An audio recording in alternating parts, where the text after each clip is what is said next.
أعزائي المشاهدين، هذه الحلقة بعنوان ما هي اللغة البهلوية.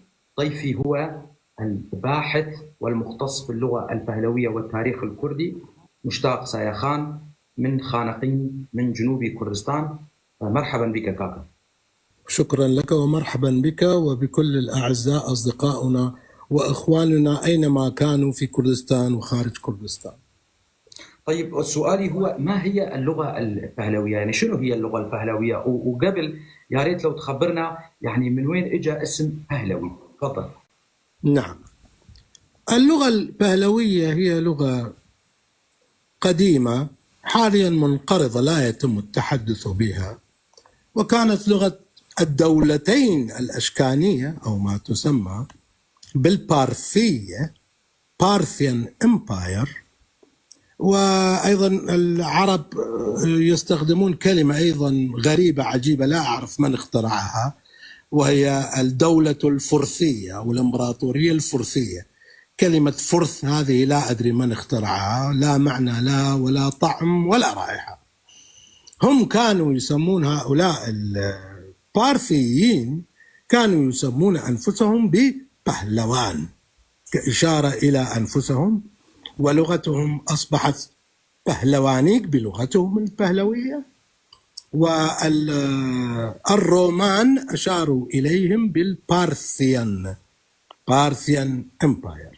فهؤلاء هذه هي الدول الأشكانية، الدولة الأشكانية، ويسمونها الدولة الأشكانية لأن ملوكهم كانوا يتلقبون بكلمة أشك، وأكثر ملوكهم معروفين بمهرداد باللغة البهلوية، التي هي تلفظ من قبل الرومان بشكل مثرادات. وعندهم من الملوك من اسمه أفرهاد، والتي بقيت في اللغة الكردية. مهرداد باقية في اللغة الكردية، وأفرهاد صارت فرهاد الذي لا زالنا نستخدمها ككرد كاسم لأبنائنا لحد اليوم. هذه هي الدولة الأشكانية، والذين يسمون أنفسهم بهلوان، وهذه كانت لغتهم لغة البهلوانيق. وأيضا بعد الدولة الأشكانية أو البارثية هي لغة الدولة الساسانية، وكذلك هذه اللغة البهلوية القديمة كانت لغة الدين الزردشتي، الدين الذي كتب به الشريعة الزردشتية وليس الدين الزردشتي نفسه. الدين الزردشتي كغاثات، الغاثات في كتاب الآفستا هم كالآيات في القرآن، يعني نستطيع أن نقول. فالغاثات مكتوبة بلغة الآفستا القديمة. لغة الآفستا هي أقدم لغة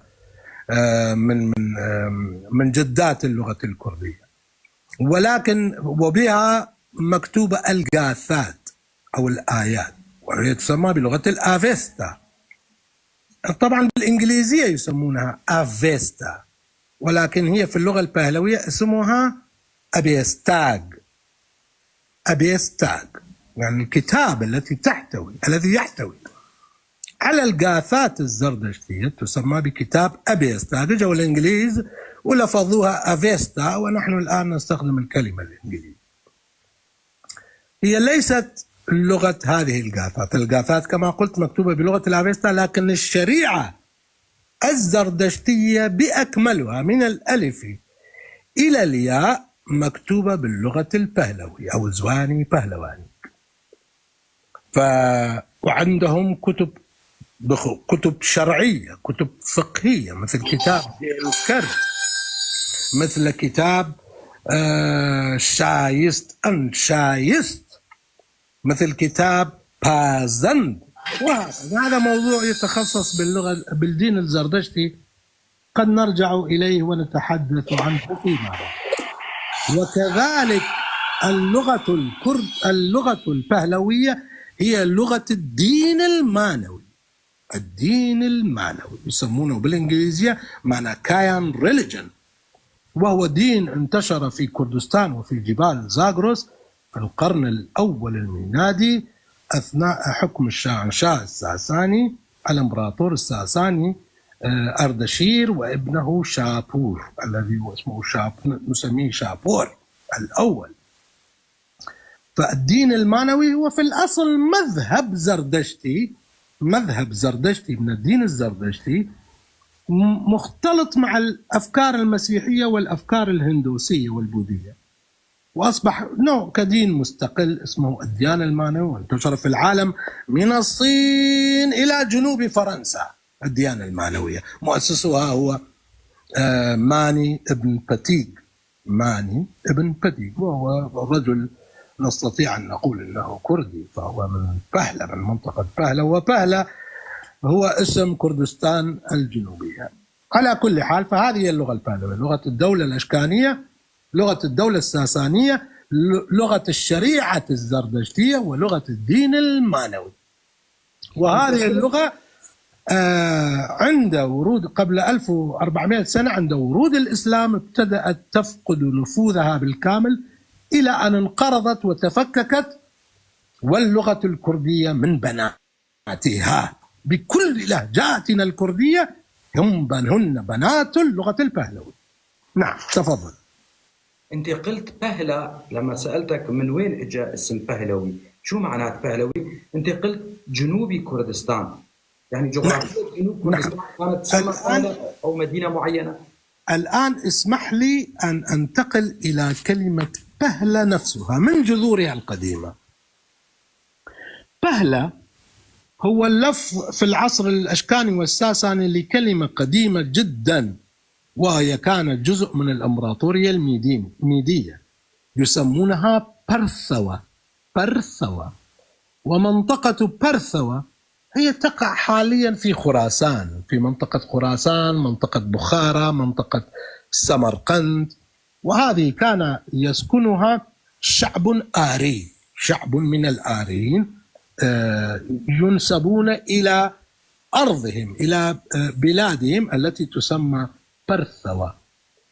هؤلاء البرثويين كانوا تابعين للدولة الميدية بداية، هذا معروف، ثم أصبحوا تابعين للدولة الأخمينية أو دولة هخامنش، وبعد أن اجتاح الإسكندر بلاد الآريين الزردشتيين وأسقطوا الدولة الأخمينية والهخامنشية، دخلها، وبعد الإسكندر حكم بلاد إيران شهر والشرق الأوسط عموما. كان من نصيب السلوقس أحد الضباط الكبار في جيش الإسكندر، فأسست دولة ضخمة جدا تمتد من مصر إلى أفغانستان، تسمى ومسيطرة على الأناضول أيضا، تسمى بالدولة السلوقية، وهي دولة في ثقافتها هلينية يونانية إغريقية، لغتها الرسمية هي الإغريقية. هؤلاء برثوان اللي هم أهل منطقة برثوة دخلوا في حروب مع السلوقيين واستطاعوا تدمير الدولة السلوقية. بعد أن دخلوا في حروب كبيرة معهم فأصبحوا يحكمون بلاد إيران شهر، وأسسوا الدولة الأشكانية.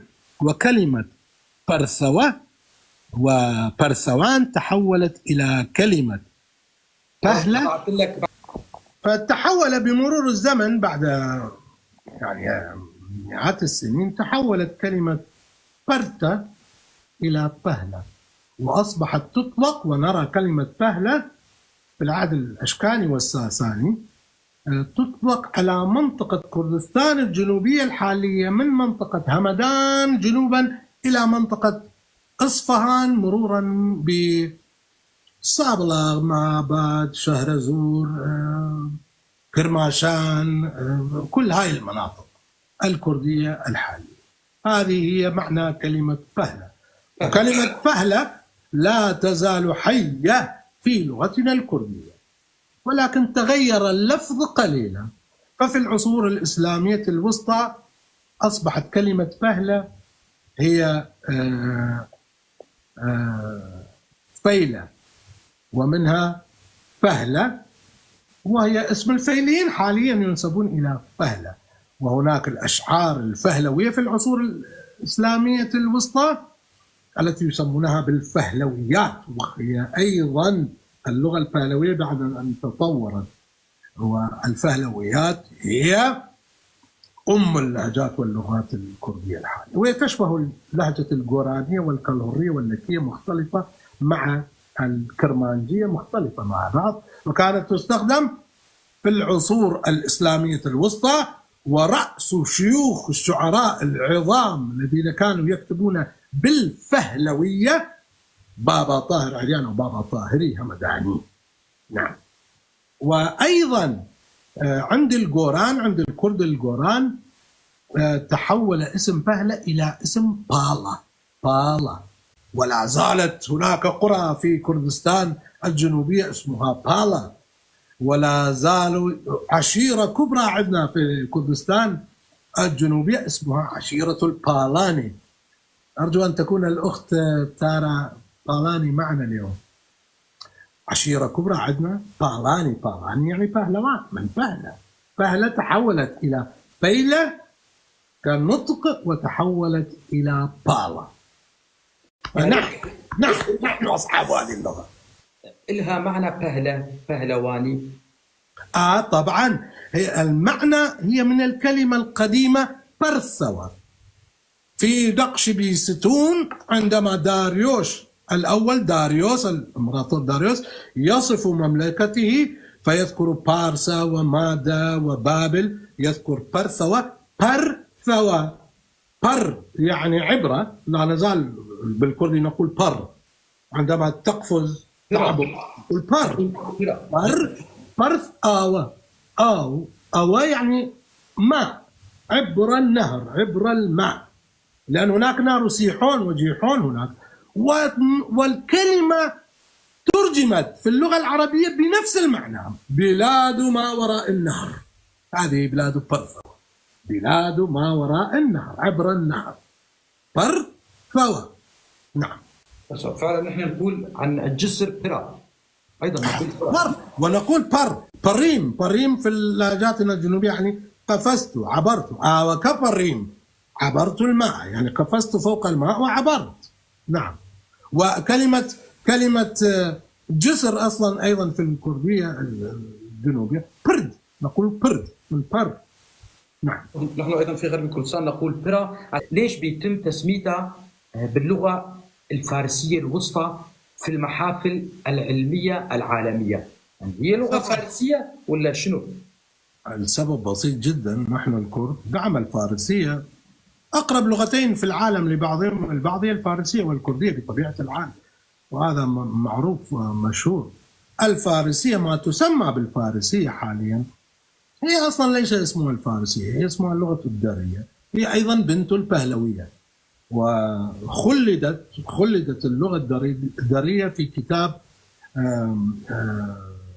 العظيم للشاعر الفردوسي، كتاب شاهنامة. اللغة الدارية أنشئت في شرق بلاد إيران، في منطقة خراسان الكبرى، ثم بسبب شهرة اللغة الدارية، ولا زال في أفغانستان لا يقولون اللغة الفارسية، يقولون زبان الداري، زماني داري، اللغة الدارية. لغة أهل فارس الذي هو منطقة فارس في جنوب غرب إيران تحت بلاد كردستان تأتي بلاد فارس. لا زالوا يتكلمون لهجات أشبه بالكردية، البختيارية، أكثر أهل فارس بختيارية، وفيها عشائر الكردان القديمة ويتكلمون اللهجات. أما هذه الفارسية التي تستخدم الآن وتسمى باللغة الفارسية فهي جابوا الدارية وخلطوها مع الكثير من العربية فأصبحت هي الفارسية الحالية. وبطبيعة الحال بهلوية أيضا هم الفارسية، ولكن لأن الفرس هم كانت عندهم دولة إيران وعندهم مؤسسات خاصة في أوائل في القرن التاسع عشر وأوائل القرن العشرين، فهم رعوا اللغة البهلوية، بل رضا شاه فرضها في المدارس وغير الكثير من الكلمات العربية. يعني الفرس كانوا إلى عهد قريب، إلى عهد رضا شاه لا توجد عندهم مدارس. في الكتاتيب الأشهر، أسماء الأشهر كانت أسماء أشهر عربية، كل شيء كان بالأسماء العربية. أجا رضا شاه فرض أجزاء وأشياء من اللغة البهلوية عليهم، فدولة إيران والفرس خلينا نقول رعت الدولة البهلوية ونشرتها في الآفاق. وكان المستشرقون الذين جاءوا، المستشرقون في القرن التاسع عشر والعشرون عندما جاءوا لقوا دولة جاهزة يسمونها بيرسيا، يسمونها فارس، مملكة فارس، فجيروها، سمعوا الفرس فسموها ميدل بيرسيان، وإلا فهي ليست ميدل بيرسيان، هي أم لكل اللغات الآرية، ومنها اللغة الكردية بالذات هي بنت شرعية كبرى للغة البهلوية. هم اهتموا بها. نحن لظروفنا التاريخية السياسية المعروفة للجميع من يهتم باللغة البهلوية؟ لا توجد عندنا مؤسسات، لا توجد وزارات، لا يوجد لدينا شيء. أنا وأن درسنا باللغة العربية في مدارس البعث العربي الاشتراكي، فمن إحنا كردي ما نقدر كنا نحكي لنوضح ونتعلم أي شيء عن اللغة البهلوية. فالأمر أهمل ولم يكتب عنه كثير من المؤرخون الكرد، بل لم يذكروه إلا قليلا جدا. لهذا الكرد حاليا يجهلون العلم باللغة البهلوية، ولا زالت في المحافل الأكاديمية الدولية يسمونها بهلوي لانجويج بين قوسين ميدل بيرسيان. هم لا يزالون يعتبرونها هي بهلوي لانجويج اللغة البهلوية، لكن بين قوسين يضعونها ميدل بيرسيان. وعلينا نحن ككرد أن نسترجع هذا الحق السليم ونرفض، ونحن من حقنا أيضا نقول أنها كردش ميدل كردش لانجويج. طيب أنت تقول ترى الكردية من بنات اللغة البهلوية، يجيك واحد يقول شنو هو الدليل؟ شنو دليلك؟ المصدر شنو دليل؟ تشابه جدا. لغاتنا الكردية ولهجاتنا الكرمانجية الرسمية والسورانية الرسمية وكل اللهجات الكردية، من امسكها من أعلى مناطق بتليس، من أرزروم، من قارس نزولا إلى لورستان إلى منطقة أصفهان، قواعدها بهلوية. أنا ذاك اليوم حطيت بس العد، يعني الكردية نفس يعدون مثل البهلوية. أنا ما راح أقول إيش هي الكلمات هذه في الحلقات القادمة أو في البثوث، لكن راح أذكر لك بعض الأمثلة من اللغة البهلوية وأنت قارن. الملك شابور الأول وهو ثاني ملوك الساسانيين مثلا، أعطيك مثل، الذي هزم الدولة الرومانية فقتل ملكا رومانيا وأسر آخر وأخذ منهم الباج. باج في اللغة البهلوية تعني نفس الباج في اللغة الكردية حاليا، ضريبة. نعم. عنده كتيبة مشهورة، الكتيبة هو نقش على الحجر، أوكي، ناقش على الحجر يخلد انتصاراته على الإمبراطورية الرومانية. موجود في منطقة تخت سليمان، تخت جمشيد، تخت سليمان في منطقة باس أرقدة، داخل هذا النصب الذي يسمونه نصب كعبي زرادشت باللغة البهلوية. كيف يبدأ الوصف؟ يقول أز مزديسنا بل شابور باللغة البهلوية. أنا نطقتها أز مزديسنا بل شابور. أز أنا في محل رفع فاعل، كما يقول الكرمانج أز، لحد الآن يقولون أز. وكلمة أز كانت أيضا في السورانية في القرون الإسلامية الوسطى، أز موجودة في النصوص الشعرية السورانية باللهجة الجافية، وفي كتاب السرنجام الكتاب المقدس عند اليانسيين يقولون أز أيضا، لكن اختفى استعماله في كردستان وبقيت فقط في كردستان الشمالية. أز أنا، مزديسنا بل، مزديسنا يعني الزردشتي والزردشتي. باللغة البهلوية يسموا الزردشتيين يسمون أنفسهم مزديسنا، وتعني الزردشتي. نحن الآن نقول زردشتي والعرب يقولون مجوس عليه. ماذا تعني كلمة مزديسنا؟ مزديسنا. مزدا هو ربهم الأوحد، هو مزدا. يسنا يعني العبادة باللغة العربية. مزدا يسنا عبدة مزدا، ربهم الأوحد مزدا.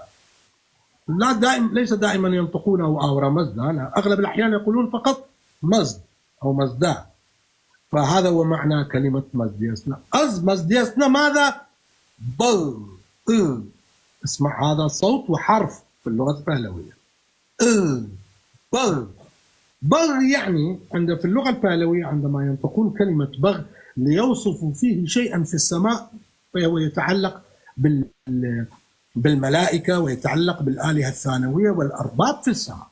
أما عندما يقولون بغ على شيء ويصفون فيه شخصا على الأرض فتعني الرب وملك، تعني ملك باتشا. فبغ يعني ملك أو رئيس أو شيخ.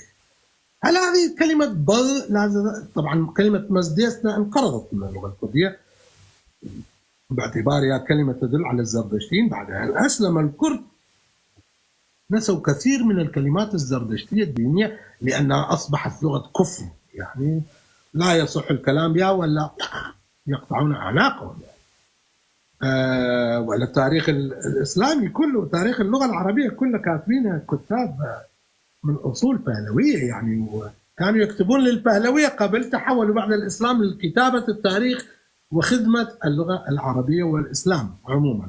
فهو على كل حال بغ تعني لا زالت هذه الكلمة باقية عندنا في الكردية، وهي كلمة بغ.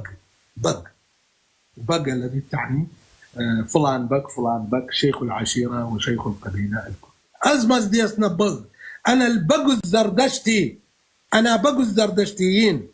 أزمز ديسنا بغ، ثم يذكر اسمه شابهر، يعني شابهر. شابهر يعني كهر، يعني كر، شا يعني ملك، ابن الملك، هو اسمه هكذا شابهر.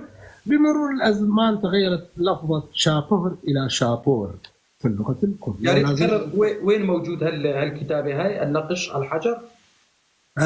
موجود في، اكتبوا في شو اسمه في جوجل كعبة زرادشت. كعبة زرادشت هو مبنى طويل مستطيل كان معبدا للنار، والحائط الداخلي له هناك كتيبة. أنا أتمنى لو كنت أستطيع إرفاق صور، لا أعرف لكن لا أستطيع. فاكتبوا كعبة زرادشت واذهبوا واطلعوا على كتيبة الشابور، أو تستطيعون أن تكتبون شابور مانيوسكريبت أو شابور سكريبت أو شابور رايتنج، وستجدونها في الانترنت بالكتب. أقصد موجودة بكردستان ولا بالمدينة؟ لا ليست في كردستان الحالية، وإنما في منطقة فارس، في منطقة فارس، في أعلى منطقة فارس. فارس وكردستان ملاصقتان لبعض، والجغرافيا بينهم هي إلى أصفهان هي مناطق تعتبر تقليديا مناطق كردية لورية باختيارية. وعندما نتوغل في فارس أيضا هي منطقة تذكر في التاريخ الكردي كثيرا. فأنت لو جئت بخريطة ابن حوقل أو خريطة الجغرافيين العرب تجدونهم يكتبون في قلب منطقة فارس الرموم الأكراد أو بلاد الأكراد أو منازل الأكراد، عائلة ساسان، العائلة الساسانية ومن أكراد فارس. وفي كتاب فارس نامة اكتبوا أيضا هذه الكلمات ودققوها. هناك كتاب اسمه فارس نامة للبلخي يصف القبائل والعشائر الكردية التي كانت تملأ فارس. بل إنه في كتاب أحد الجغرافيين سأحضر لهم فيما بعد يصف فارس بأنها 5 كور. الكرة هي المدينة أو البلدة أو المدينة الكبرى، 5 كور و5 منازل للأكراد. 5 في الكتب الإسلامية، 5 كور و5 منازل للأكراد. الأكراد هم القبائل والعشائر التي فارس، منطقة فارس مهد لها. كثير من الأكراد لا يعرفون هذه المعلومات، يعتقدون فرس وفارس وما بعد. لا. الدولة الساسانية انطلقت من فارس. منازل الأكراد مش قصدهم أنه يعني منزل بيت واحد، لا. منازل الأكراد يعني منازل. في اللغة البهلوية يسمون البيت الفيزيائي الذي تعيش فيه، في غرفة غرفتين ولا إيه، يسمونها خانق. وفي الكردية بقيت، نحن الكرد نقول خانق، وباقي الكرد يقولون خانو أو يقولون خانا. هي خانق في اللغة البهلوية تعني البيت، البيت الفيزيائي فيه غرف.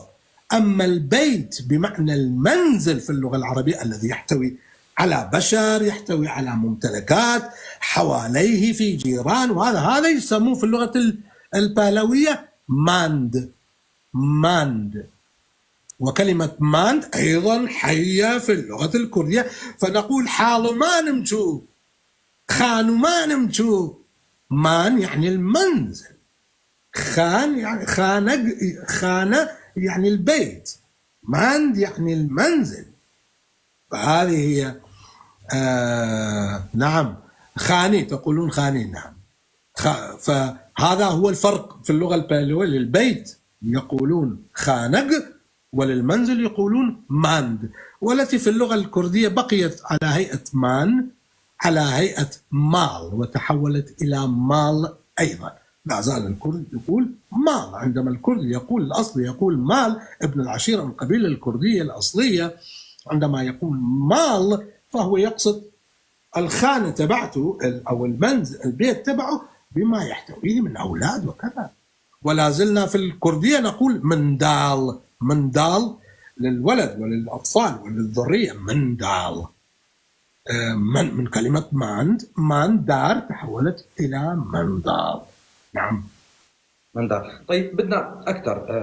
كاكا قلت لك أنه تفضل قلنا المصادر تأكيداتك أنه البهلوية هي اللغة الكردية، هي اللغة الكردية. أنت ذكرت مثلا شاهبو شو حكى عن حاله كيف هزم الإمبراطور الروماني. بدنا أكثر مشان نقتنع. حلو حلو حلو. راح أجيب لك نفسه، راح أجيب لك نفسه، أو راح أجيب لك عدة أشياء كثيرة يعني بالآلاف من كتيبة شابور نفسه. هو في النهاية هو راح يذكر كثير حكي في يوم أترجم لكم كتيبة شابور، لأنه بتوصف المعارك كلها في روجافا، معارك مع الروم كلها في روجافا وفي كردستان باكور، وفيها يذكر أسماء المدن التي كانت موجودة هناك في كردستان باكور وروجافا. بلد مثل الرها لا يوجد كرد يعرف ما معنى الرها وأنها كلمة بهلوية. مدن عفرين، آفرين، مدن وان، هي كلها كلمات بهلوية. كلمة كرمان نفسها كلمة من البهلوية. على كل حال، ففي النهاية يقول وليش كتب هذا الكتيبة؟ كوكي باشاجان بواد امنام نيويف قد خدايف شيء أما زانا. هذا آخر سطر في الكتيبة. يقول ليش كتب هذا؟ عشان إيش؟ كوكي باشاج آن بواد. كو هي كو في الكردية، كا أنتم كرمان تقولون كو أفكار. نحن نقول كا في الكردية الجنوبية. كوكي كي أيضا هو يعني كي يعني من. نحن نقول كي يعني بالسؤال عن من، وفي البهلوية تعني بالإضافة إلى السؤال عن شخص تعني الذي. كوكي باش أج آن. باش يعني باش في الكردية نقول باش بعد يعني. أج باشاج آن بواد. أج هي جا، هي أج في الكردية. أنتم الكرمان تقولون جا وجا وأج، صح ولا لا؟ صح. الجوران يقولون جا وجا. كلمة أج البهلوية تحولت إلى أج في الكرمانية، وجا وجا وجا في الجورانية، وأج في اللغة الفيلية الجنوبية في الإيلامية يقولون أج، ويقولون لا زال واللك يقولون جا، وهي أج بمعنى من، حرف الجر من. كوكي باشوجان آن يعني ذلك، بواد يعني بيت، من لأجل من يأتي بعد ذلك. ترجمه للكرماني، ترجمه للجوراني. كوكي كوكي باش أوي بيت. كوكي باشا جان بواد، كوكي باشا باش أوي بيت. نعم في اللغة البهلوية تعني هذا، وهي أما في الكردية. ماذا تقول أنتم كرماج لأما لهذا؟ هي الميم تتحول إلى فاء. هذه اللغة عمرها 2000 سنة. الميم تحولت إلى فاء عند الكرمان، بقيت أف. في السورانية هي أم وأما، أم كاربكا، أم نانبخوة، أم هي أم في اللغة البهلوية. كيف أم نام، نام يعني اسم شهرة التي هي نام في الكردية. نحن في جنوب كردستان الكلر، الفيلية، الجوران نقول نام يعني اسم. في السورانية أصبحت ناو، في الكرمانية أصبحت ناف. ناف، نام، ناو، نام البهلوي هم كلمة واحدة. وكيف بشجان بوات أم نام لكي من يأتي بعد ذلك يعرف هذا الاسم أم نام. هذا الاسم يعني اسمه هو شابور، والأسماء الأخرى التي يذكرها نيويف. نيويف، نيويف هي النيو، نيويف هي صيغة بهلوية قديمة يعني نيوي. نيو في اللغة البهلوية هي الشجاعة والقوة، فلا زالت حية في نيتشير فان، نيو تشير فان. وهناك أيضا كثير نيويف. خدايف، خدايف يعني الملوكية.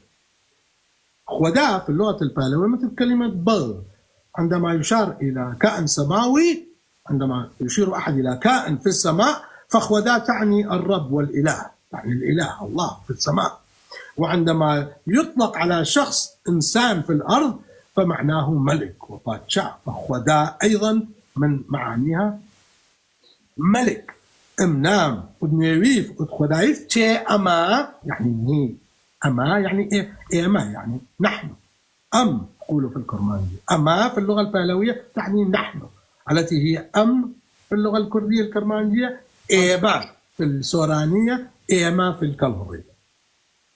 زانا، زانا يعني عرف، يعرف.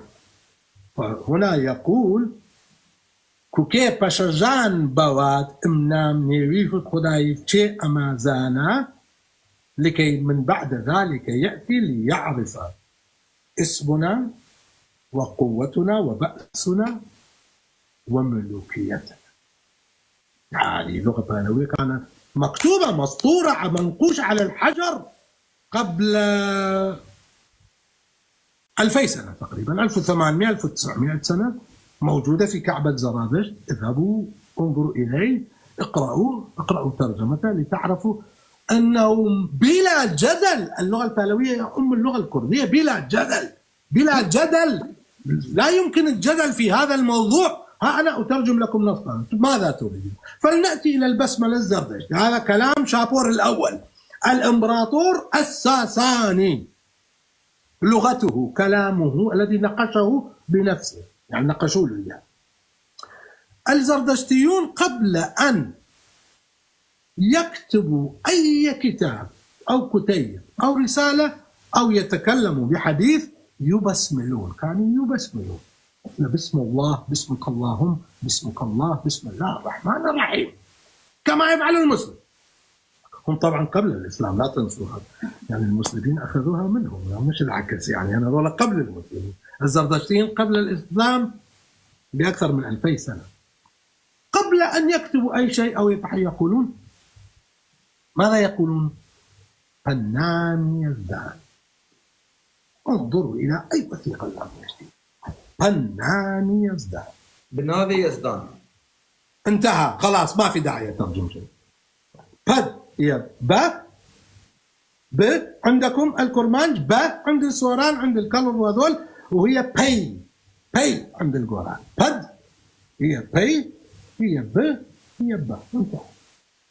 نامي هي نافي، هي نامي، هي ناوي.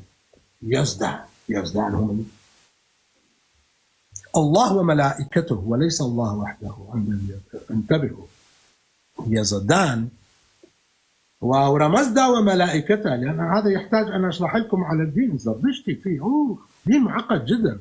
فيزدان، يزد مفرده يزد، هي الآلهة الصغرى، الآلهة الصغرى. والملائكة في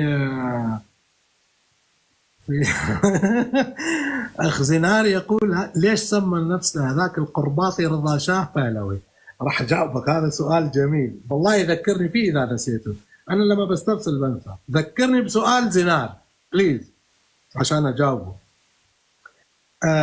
هذا هو فنان يزدان، هذا هاي البسمله الزردشتيه القصيره، يعني بسم الله او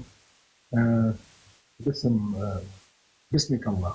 وعندهم بسمله زردشتيه طويله مثل بسم الله الرحمن الرحيم، يقولون فنام نيروغد اياريه دادار اوه مزدي رايو مندي خوره من.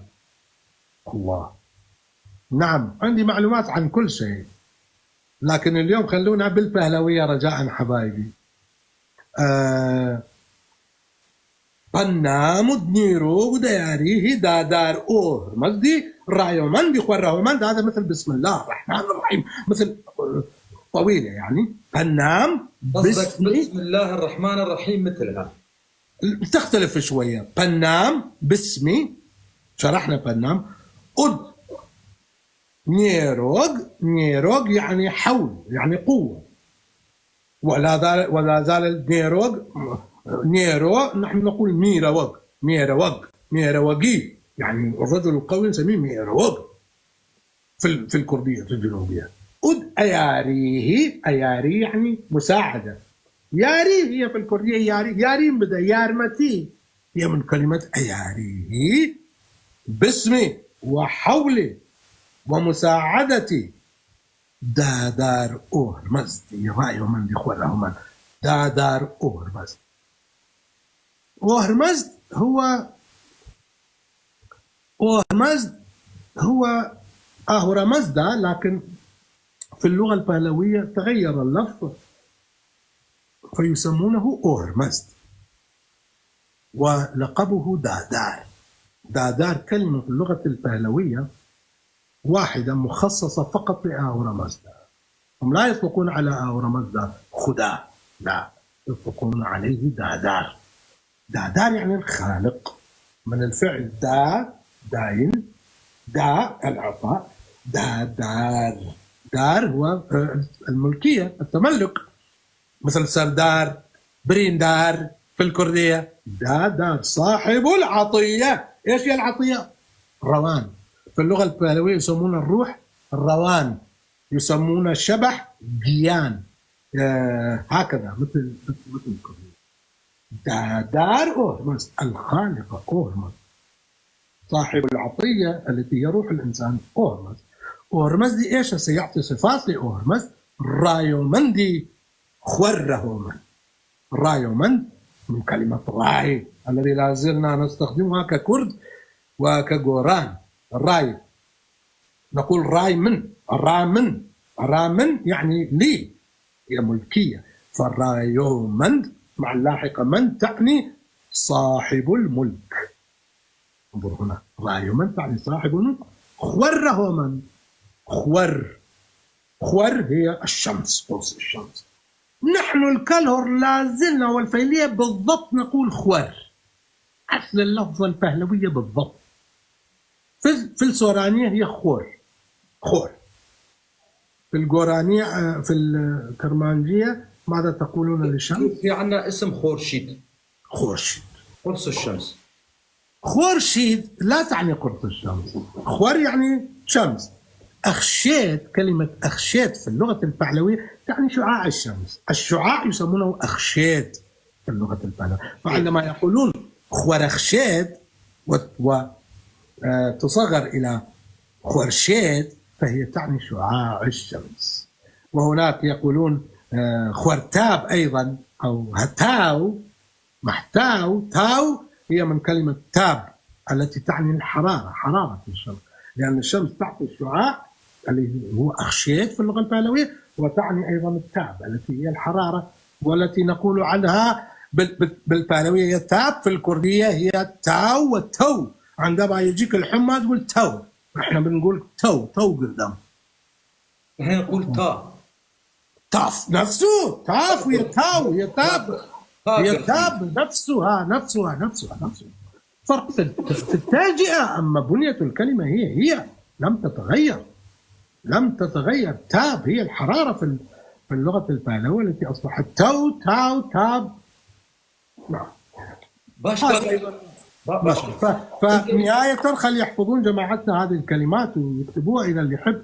قنام نيروغ دياريه داداروه رمزدي رايو مندي خوره مند، وهو البسملة الزردشتية تعني باسمي وحولي وقوتي ومساعدتي الخالق آهورا مزدا المالك العظيم. خوره مند يعني مالك الشمس العظيم تحديدا، لأن الشمس أعظم أعظم جسد فيزيائي في الكون عند الزردشتية، لأنه الرمز أهورا مزدا. وفي الليل لما ما في نمس آدر هي رمز الزردشتية. آدر هي إيش؟ آور. كل الكرد يقولون آجر، بس الجوران يقولون آور، وهي آدر في اللغة البهلوية. آدر، احفظوها اكتبوها. قلت لي كم كلمة كردية متشابهة تماما مع البهلوية. يا ترى في مصادر، في مثلا مختصين باللغات، في كتب، في مراجع تاريخية اللي بتقول انه اللغة البهلوية هي نفسها اللغة الكردية، ولا شنو؟ مثلا الامبراطورية الساسانية، في استاذ جامعي بجامعة طهران يقول عنها انه امبراطورية كردية، الساسانية كرد. أريد أسألك، ضيفي هو من خانقين من جنوب كردستان. أنا من خانقين، أصلي من مدينة خانقين. بلى. ففي مصادر كمان تاريخية تذكر أنه اللغة البهلوية هي اللغة الكردية ولا لا؟ أنا أخبرتكم يا أستاذي العزيز أنه هذه اللغة قديمة عمرها أكثر من 2000 سنة. في وقتها يعني كلمة كرد أو كلمة فرس غير موجودة أصلا. عندما كانت هذه اللغة منتشرة يقولون لها باللغة البهلوية، يسمون هذه اللغة التي تكلمنا بها إزواني بهلواني. منطقة جنوبية ما في كلمة كردستان أصلا في الوجود عشان يسموها. نعم موجود الكردان، القبائل الكردية منتشرون في كافة بلاد إيران شر، ومنهم الأسرة الساسانية، ولكن كجغرافيا منطقة كردستان الجنوبية يسمونها بهلة ولا يسمونها كردستان. كردستان كلمة أطلقت هذاك اليوم، يعني أطلقت على كردستان ونحن نستخدمها اليوم. يعني أنتم تعتقدون أن إنجلند كلمة قديمة عمرها 60 سنة بيسموا فيها إنجلترا؟ إنجلترا كلمة جديدة، إنجلترا كلمة جديدة، بريطن كلمة جديدة، عراق كلمة جديدة، سوريا كلمة جديدة، مصر كلمة جديدة عمرها كلها على بعض.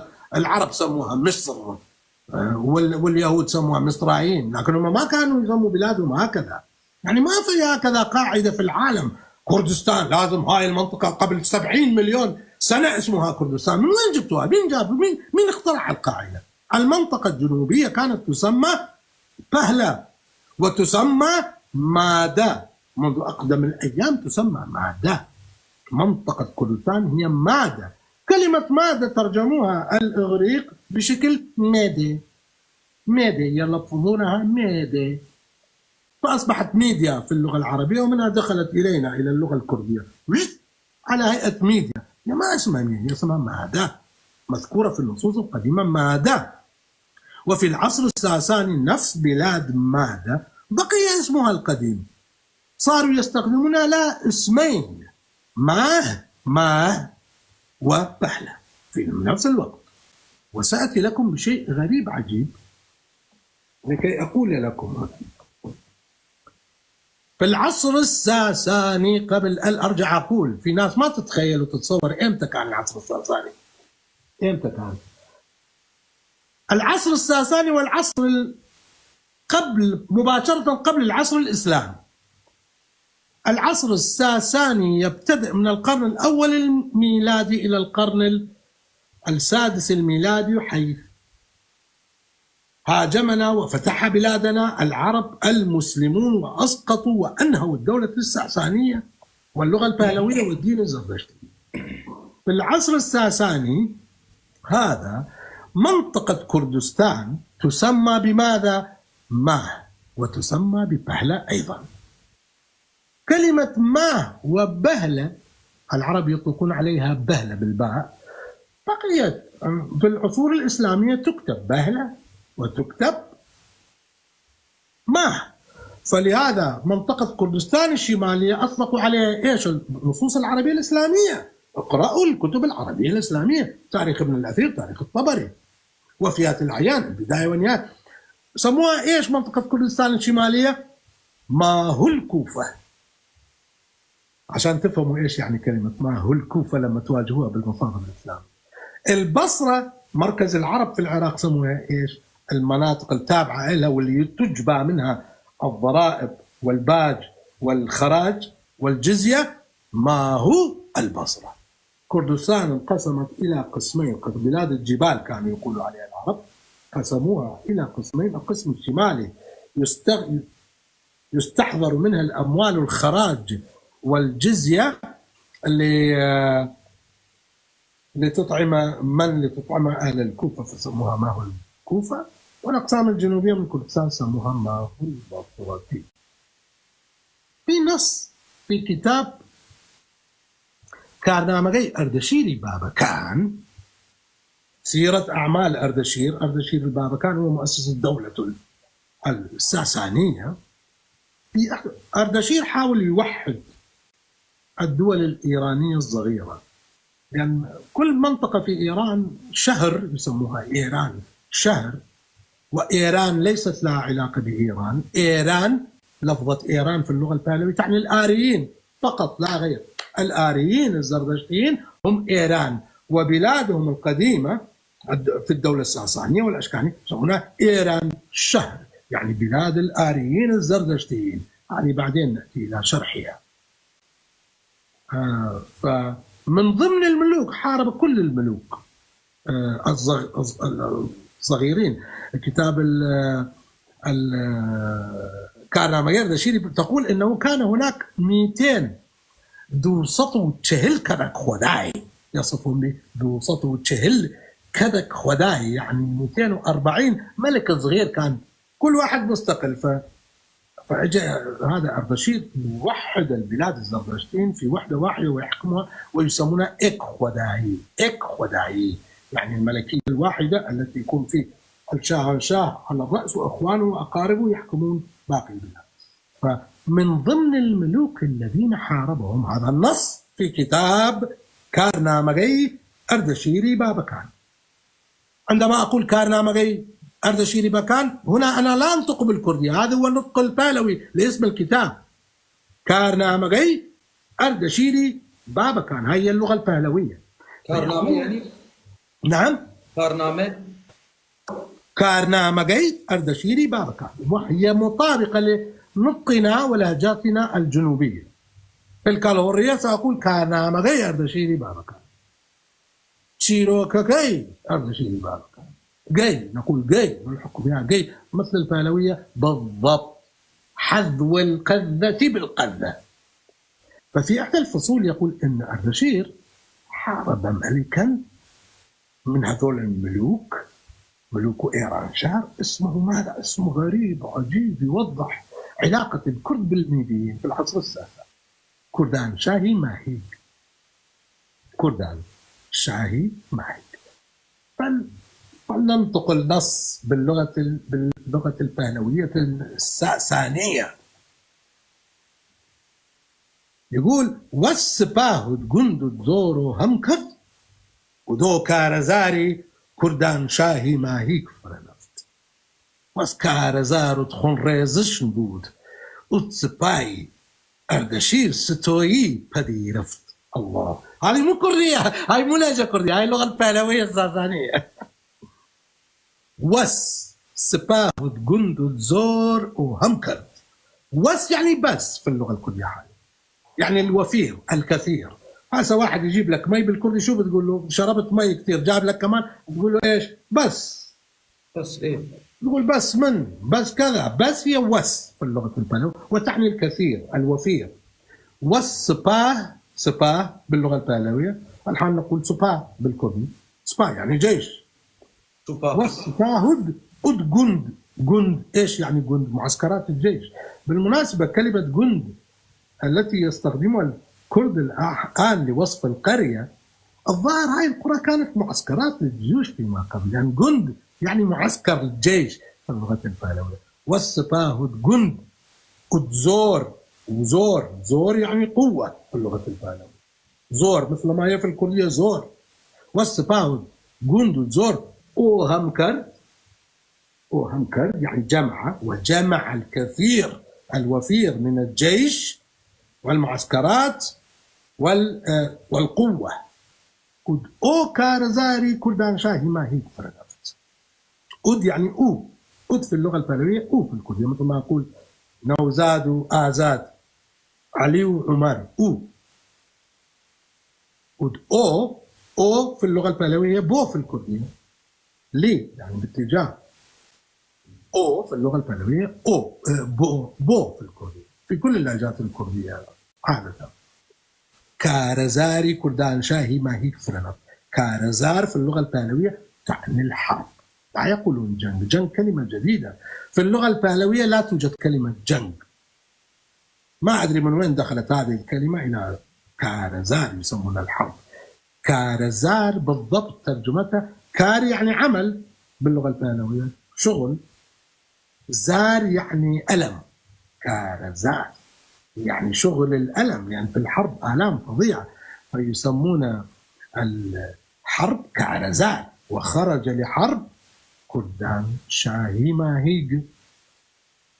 كردان، هاي كلمة من 3 كلمات، كردان شاهي ماهيج.